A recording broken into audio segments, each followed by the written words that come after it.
छत्रपती संभाजीनगर. आणि इंदापूरमध्ये मतदानाला सुरुवात झाली आहे. इंदापूरकर मतदानासाठी बाहेर पडलेत. मतदान केंद्राबाहेर रांगा लावल्या जात आहेत. राष्ट्रवादीचे नगराध्यक्ष पदाचे उमेदवार भरत शहा यांच्या सुनबाई 2.5 महिन्यांच्या चिमुकलीला घेऊन मतदानाला आलेल्या आहेत.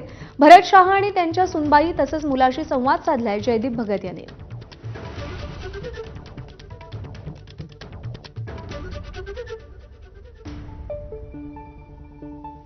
इंदापूरमध्ये मतदानाला सुरुवात झालेली आहे. मतदानासाठी मोठ्या प्रमाणात नागरिक जे आहेत ते बाहेर येऊ लागलेले. ते एक दाम्पत्य आहे, ते अगदी लहान बाळाला घेऊन आलेलं. काय सांगाल या ठिकाणी, किती महिन्यांचं बाळ आहे? आता 2.5 मंथचा आहे बेबी.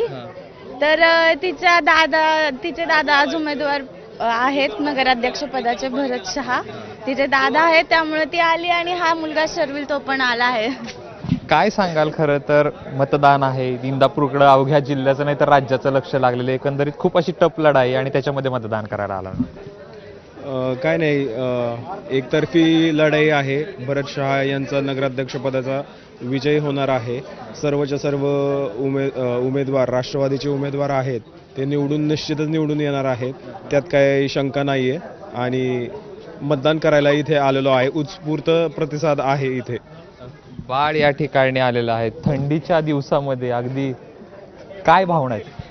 आज आपल्या घरचेच मेंबर आहेत, त्याच्यामुळे त्या दोघांच्याही ह्यानी आमचा विजय होईल नक्कीच असं वाटतं. आपल्यासोबत भरत शहा आहेत, राष्ट्रवादीचे नगराध्यक्ष पदाचे उमेदवार. नातीला घेऊन आलेला आहात? नाही, नात्याला घेऊन आलेले सहकुटुंब इथं आल्यामुळे ती एकटी राहू शकत नाही, म्हणून तिला बरोबर आणलेलं आहे. आणि लोकशाहीचं कर्तव्य बजावताना लहानपणापासून सवय लागली पाहिजे कर्तव्य बजावण्याची. आणि मतदाना दिवशी अगद्या लहान बाळाला, म्हणजे 2.5 महिन्याच्या बाळाला घेऊन, त्यांची नात आहे खरं तर, त्यांची सुनबाई आणि मुलगा या ठिकाणी आला आणि त्यांनी विजयाचा विश्वास जो आहे तो व्यक्त केलेला आहे. कॅमेरा पर्सन अमोल गवाळीसह जयदीप भगत, एबीपी माझा, इंदापूर. पुढची बातमी पाहूया. बातमी जालन्यातून आहे. जालन्यातील भोकरदन नगरपालिकेमध्ये